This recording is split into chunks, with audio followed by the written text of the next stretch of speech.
Welcome back to the Breakthrough Podcast, discovering new pathways. My name is Omar Mohammed, helping you improve and progress in business and in life. And you see my co-host over there, Levi Desi the Fourth. Hey man, we got you. He there you. We got you. As you can see, he's always in transit. So nonetheless, we're gonna move on. So as you know, the Breakthrough Podcast is brought to you by the Minority Business Development Agency, EDAC, the Entrepreneurial Development and Assistance Center at Morgan State University. You can find us on Facebook and Instagram at Ride Small Biz. That's Ride Small Biz. That's BIZ. And more information about not only the RIDE initiative, but also activities around entrepreneurship can be found at edacmorgan.com. That's EDAC Morgan.com. All right, today, we always have special guests, y'all. So today we have N. Scott Phillips. He's going to tell you who he's with. So welcome, Scott, to the Breakthrough Podcast. Well, Omar, it's always a pleasure to be with you, my friend, and Mr. Luvan Dungy. So happy to be here. Absolutely. I want to set the stage and then you can talk about where you are. So both of us receive funding from the Minority Business Development Agency.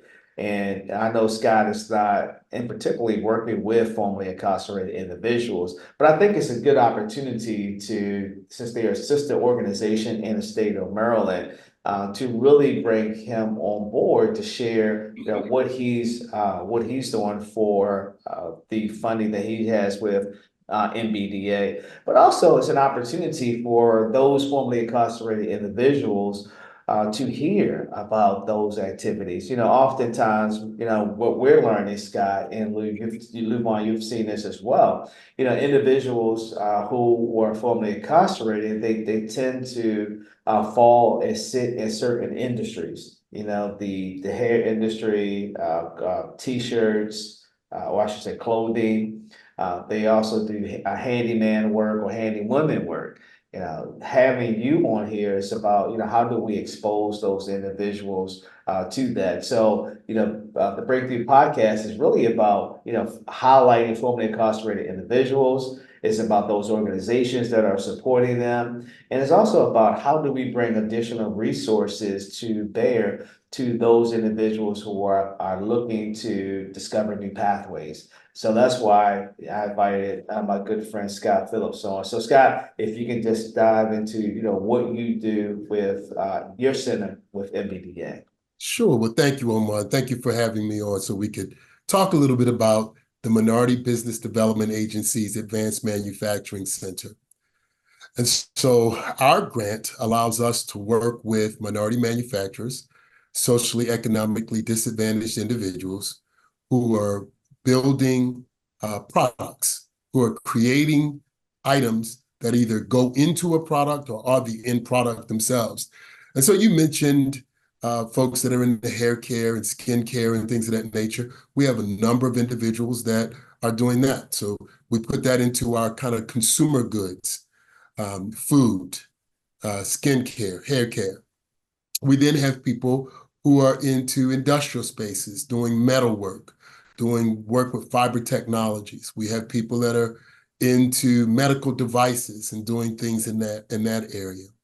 Our job, like most MBDA centers, are really to do 5 core things, and then we go out from those core activities to focus on manufacturing. But access to capital. I don't care who you are as an entrepreneur, whether you're formerly incarcerated, whether you're a woman-owned business, access to capital continues to be a challenge. We work with our companies on contracts and securing contract opportunities. We assist them with figuring out markets and the expansion of markets. We provide strategic consulting services. And then we provide what I would call quality type of programming. So those would be certifications like ISO 9000 certification, or food and safety certifications, or FDA approved certification, so that we work in those areas. Our job, really, for me, what I found is to help to create an ecosystem where people of color can come together and grow their businesses together, where we expose them to the resources that are available. So whether it's us at MBDA Advanced Manufacturing Center providing that assistance directly, or it's connecting them with organizations like yours, right? Or it's connecting them with the small business development centers, or it's connecting them with national organizations because maybe they need to be part of a business chamber, because that business chamber will help them expand through that networking opportunities for their business. And while we focus on manufacturing, many of the things that we share with our clients are good for entrepreneurs in general. So I'm always excited to talk to entrepreneurs about what they're doing, what they're thinking. One of the areas in terms of formerly incarcerated individuals where we find a real connection is in employment. So many if you think about a manufacturing facility, often there are concerns with formerly incarcerated persons in certain professions, in certain fields, et cetera. One of the things that I can tell you about manufacturing, there's very little concern. You serve your time, you come out, and you're ready to go to work. There is a really high need for good quality workforce in the manufacturing field. And oh, by the way, manufacturing pays higher than most industries. Absolutely. So we always see that as an opportunity. Often with some of the smaller businesses that we work with, they look at the opportunities that they can provide for those persons who may have had some type of a record, because they see them as a viable option for their business to grow their business.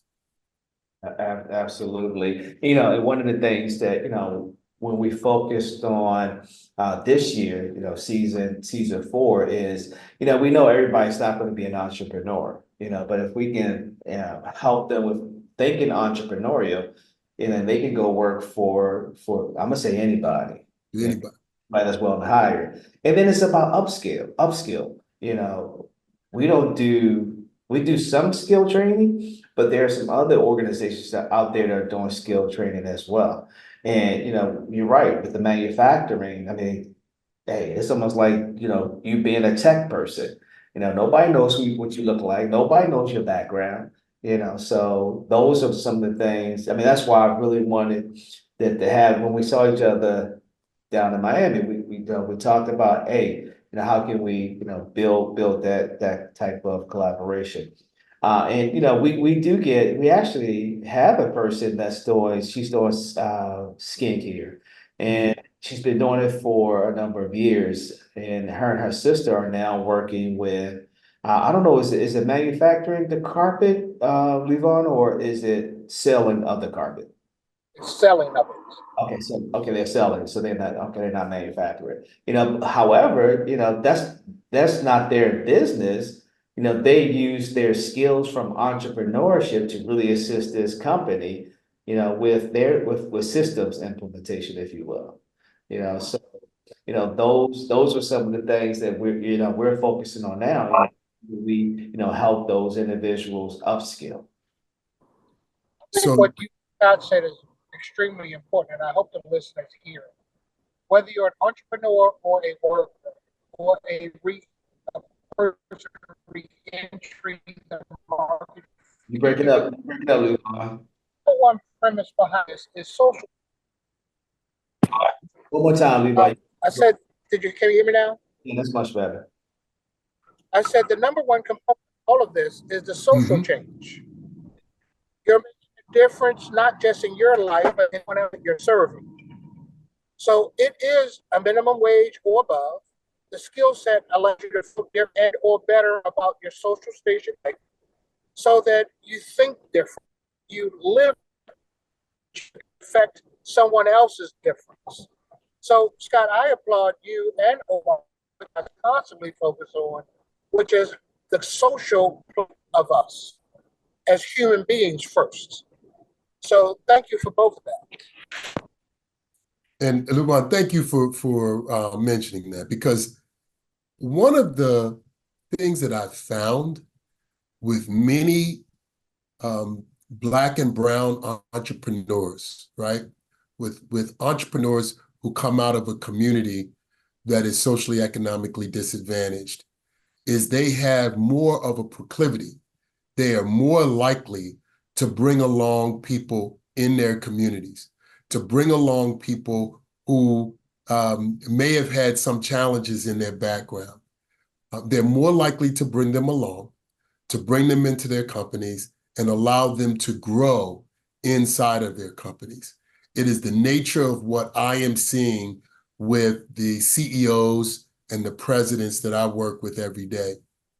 Is one of the reasons I'm motivated to stay in this area, right? And to continue to do what we do, because I just get excited by their successes and by the successes of their employees and the teamwork that they've created, and then what they give back to their communities as a result.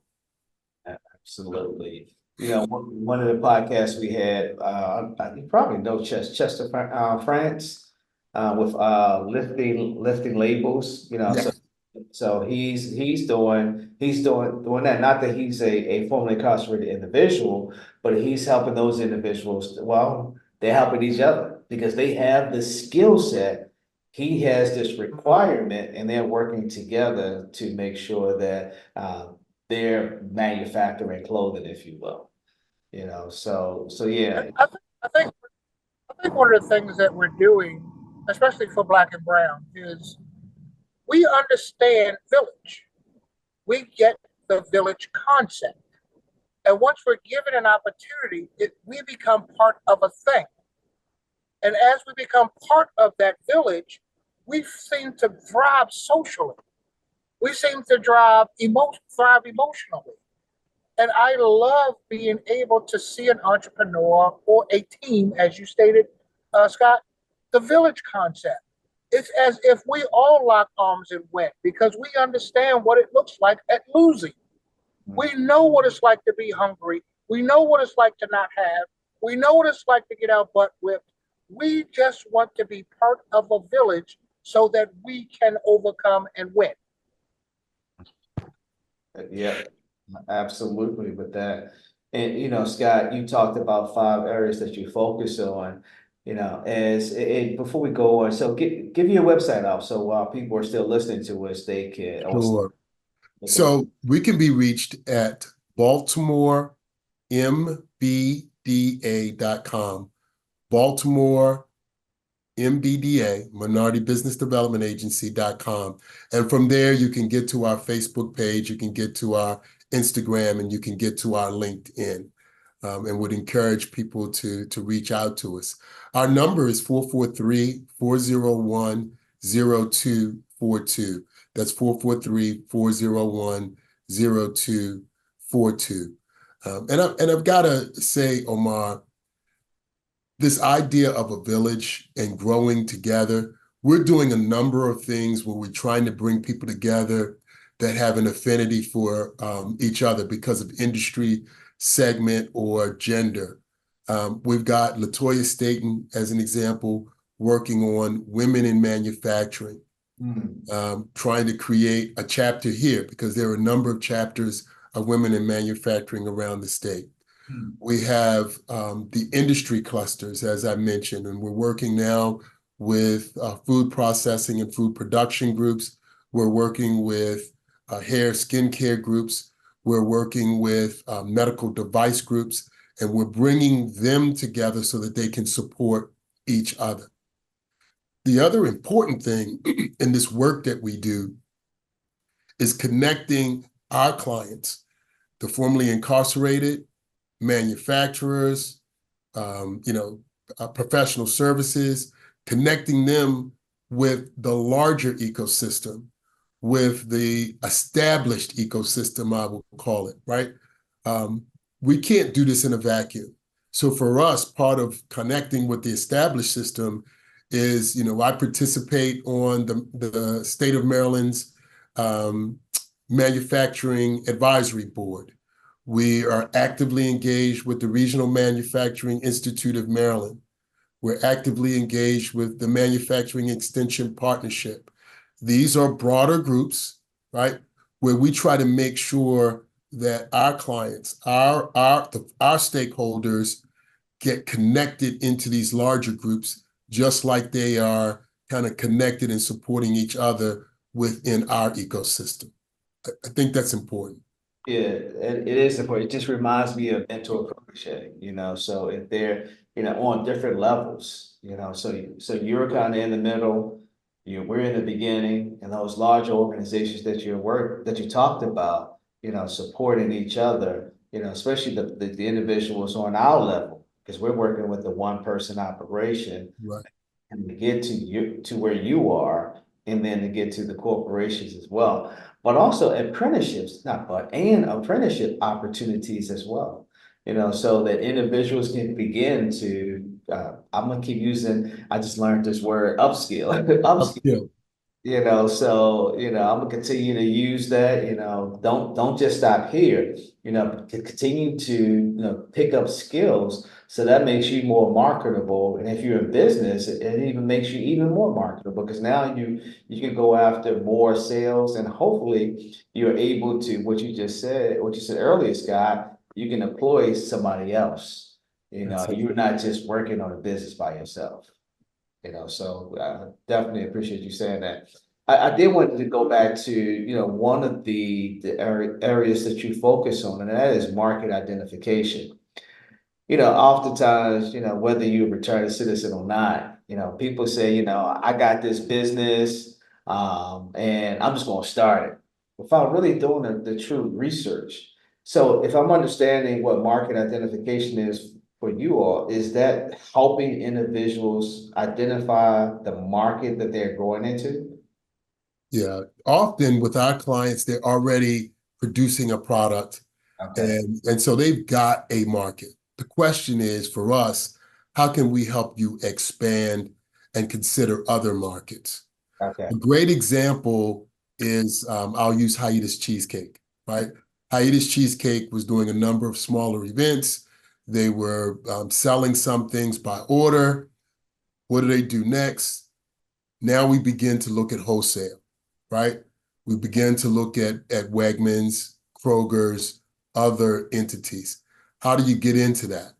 There are a number of factors that change significantly, right? When I'm getting orders from the local church, that's one thing. When I'm getting orders from Wegmans and from Whole Foods, that's a whole different thing. Part of a volume issue, part of a quality issue. So how do we identify and support you in moving into those markets? Another good example is, what market should we be in? I'm not going to call the name of one of our clients, but when we started out with that client, their go-to-market strategy was to be on the shelves of retailers, right? And after really, really looking at their profit margin by dealing with these retailers, what they realized was they probably needed to get back to basics and focus on their online marketing, right? Because their margins were 2 to 3 times higher by going direct to consumer than by being on the shelf. Wow. So that's when we talk about markets and what market should we be in and how should we approach that market. That's some of the work that we do with our clients. Okay, all right. And the other one is contract. So I'm not gonna make an assumption, but I am gonna make an assumption. So that's not just government contracting, that's corporations as well. That's corporations, that's government contracting, that's correct. It's been interesting in the manufacturing world. Contracts work different. I'm a services guy by nature, right? My history with IBM was, if you sold something, now if you sold piece of hardware. That was a contract and you sold that piece of hardware. But it wasn't like you had this long-term contract like government contracting, 5 years, and you got this long run to provide these services. With manufacturers, they got to prove themselves every widget, right? Every product. And so their contracts are often based on the fulfillment of a set of orders. And then they got to go back and get another set of orders. So contracting in the manufacturing world is really different than what I grew up knowing. But it really is about relationships, because once you become a reliable provider of that item or those items, your customers come back to you over and over and over again. I like that. And hopefully, the people who are tuned in, you can see why Scott is on here. I mean, because what he's saying, what he's saying is applicable to your business. It's really transferable, whether it's manufacturing or service, or you're making, a product out of your house. It's transferable. And Scott, with systems, I'm always, with the work that we do at Morgan, it's like the one person, the solo entrepreneur. And they always say, how do I grow beyond me? I'm like, even before you get to that point, you have to have systems in place. What are you saying? What you and your team, what are you saying to the more experienced entrepreneur, I should say, as it relates to, because they probably not just doing, well, some of them probably are doing it themselves, but if they're not, what do you say to them to grow beyond, to scale their business? That's basically what I'm trying to say. Yeah, there are a lot of ways to scale business. I think one of the biggest challenges that companies have as they grow is human resources. Yeah. Deciding on who you're going to bring into the company to take over something that you probably shouldn't do. If you're not an accountant, then you need to have an accountant. Even if you are, you need to have an accountant, right? If you're not a human resource specialist, then you need to begin to look at, as you grow your company, who are you going to bring in to assist you with that? Part of the biggest challenge for entrepreneurs is figuring out that thing that they're really good at within the company and that they should hold on to and that they should focus on, and that those things that aren't their expertise, how do they bring in the expertise to support them? The other thing that we've got to start thinking about differently is this idea that we have to have everything in-house, right? So we can outsource some activities, but we have to actively do that, right? We can't allow it to linger around. We've got to make that decision. Am I going to outsource my accounting and have somebody come in every single month, do my bookkeeping and review it with me and spit out financials, or I'm going to invest internally? But one thing we know, we can't do it all ourselves. And so we've got to figure that out. The third piece about growing and scaling is to figure out when it's time to go out and maybe acquire what you don't have, i.e., another business that has some of the systems that maybe you don't have, that's more mature than yours, but there's an opportunity to acquire that business. I am finding more and more entrepreneurs who are taking the acquisition route, and there is nothing wrong with that. There are a number of entrepreneurs who are looking at, for lack of a better, not always calling it franchising, but for those companies that have replicated themselves, right? I won't call it franchising, but they have multiple locations, looking at how they're operating, and maybe that's what you buy into. That's interesting. Acquisition. I forget that, back in 2 years ago, these companies were buying other companies. I forget what it's called. But yeah, that is a way to kind of scale your business. So you're seeing that from some local entrepreneurs to Yeah. Okay. I am. I'm seeing a fair amount of acquisition, Wow. and it's really encouraging. Yeah. And there's some folks that are are becoming serial entrepreneurs, right? They're going from technology to storage unit businesses, right? I just had a really interesting session while we were in Miami, actually, Yeah. with a young man who's kind of moved into 3 different businesses over the course of the last 10 years. Once he figured out his IT government contracting business, he moved into a different IT space, who moved into kind of rolling up storage units, buying, he bought one storage unit and then he leveraged that to buy another storage unit. And now he has multiple storage units around the country. So we often think that we've got to grow businesses organically. I'm one who really believes that it's good to. Can you say that again, Scott? We think we got to do what? We've got to start buying businesses because we have this mentality that we have to grow businesses organically, and we don't. Amen. And we don't. And we don't. Absolutely. That's right. Yeah, we talk about that so often. Now, even with, working with some of the individuals I work with, there may be 5 entrepreneurs doing the same thing. And I'm saying, look, y'all not making no money. What if y'all put y'all resources, your human capital together to go out there and go after, bigger opportunities? And it's like, going in one ear, out the other. I mean, I know it's your baby, but if you really want to grow, you want to grow beyond yourself. Here's an opportunity to do just that.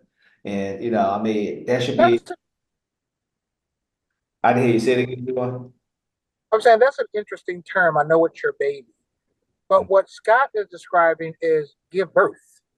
Mm-hmm.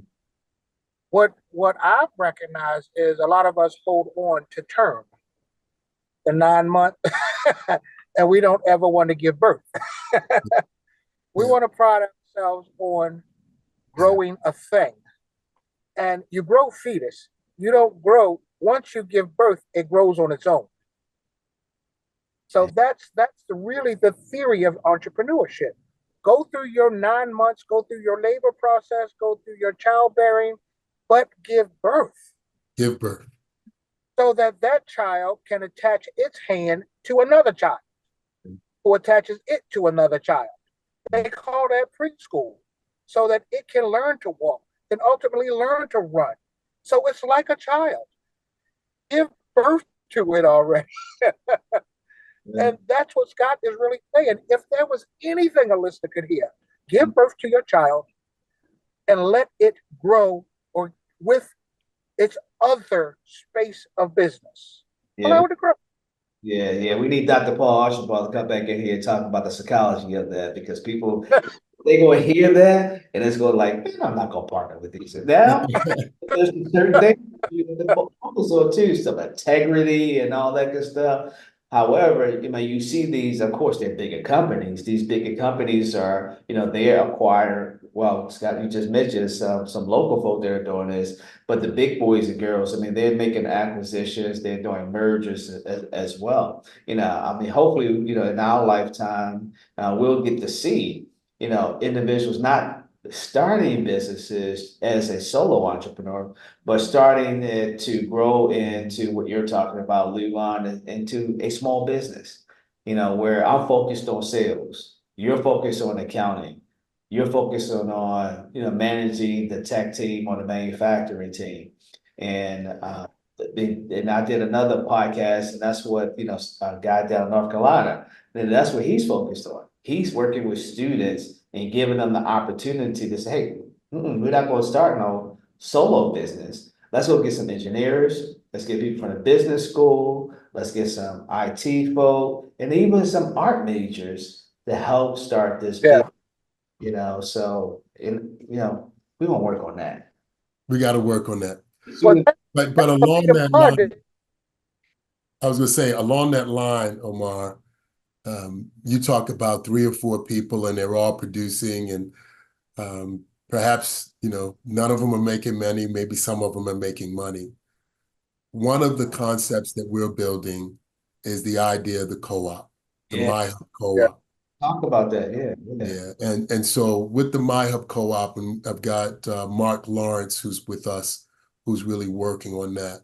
The idea of the co-op is there are things that are best to be done together, allowing people to have their own individuality. Mhm. So the creation of co-manufacturing space in the area of food production. Mm. Co-op, somewhat operated, providing the business consulting along with those entrepreneurs who are in the co-op. You own your cheesecake, you own your carrot cake, you own your macaroni and cheese, but there are some common things that all of us need in order to be successful.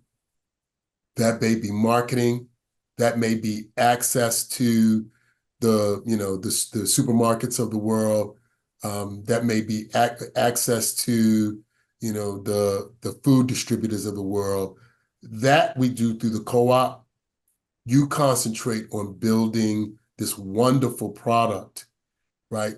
This recipe that your grandma gave you, Yeah. right? And then work together collectively in the background to deal with a lot of the other things that you need to be successful in business.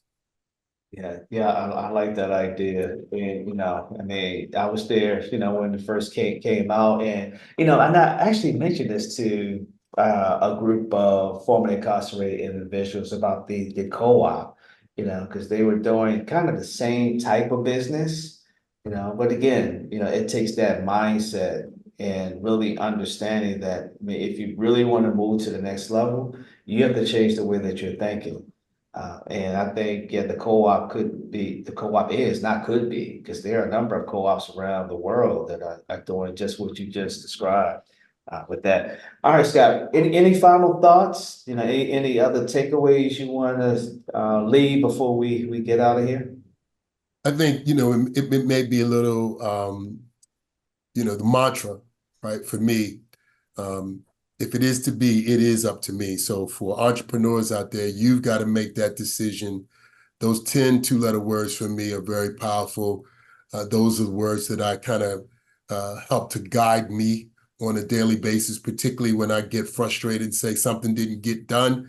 At the end of the day, I got to look back at myself. Yeah. And the other is all of us, if we're in this game and we're starting a business or we're operating a business or we're impacting our community, in spite of all of the challenges, I really strongly believe for whom much is given, much is required. And so I try to encourage everybody that I come into contact with to give back as much as you get, because I do believe that you don't get anything with a closed fist. It all comes to an open hand.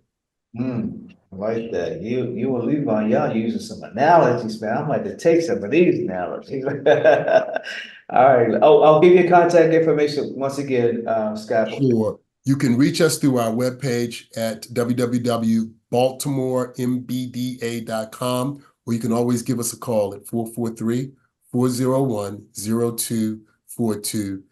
Thank you, Omar. Always improving and progressing. Always, always. All right, Lou, what's your final thought? I think I just like the idea of the macaroni cheese, the cheesecake, and the carrot cake. First thing was they all need milk. There you So go. put your money together to go to the dairy. Absolutely. Yeah, Absolutely. thank you so much, Scott. I really appreciate the ideas, the thoughts, how we evoke the mental stimuli just to get to the next place. Because I think I am just like you, Doc. Everything begins and ends with me. There is no outside of me that I could ever point at or blame. It's just a Luvon thing. So I appreciate that. And thank you very much for sharing, my friend. All right, good deal. All right, before we get out of here, let me go to this real quick, for those individuals who are really interested in learning more about what we do at Morgan with the RIDE program, you can see, I don't know why it's not going. All right. You can see the activities that we have. We have our entrepreneurial training program, on-demand content. If you're looking to just sit with somebody to learn about if you have a business idea, or if you're already in business and looking to scale, we have business assistance for you. And we also have our annual conference. So those are things that you can find on our website at edacmorgan.com. That's EDACmorgan.com. You can also email me at omar@edacmorgan.com. Thank you for tuning in. Until next time, continue discovering new pathways. Again, I'm Omar Muhammad, helping you improve and progress in business and life. And over there is Scott Phillips, Yeah. Baltimore MBDA.com. Also, 443-401-0242. Please give us a call if you think we can be of assistance. That's what we're here for. Absolutely. And Levon Dungy the fourth is there. And until next time, continue to improve and progress. Peace, everybody.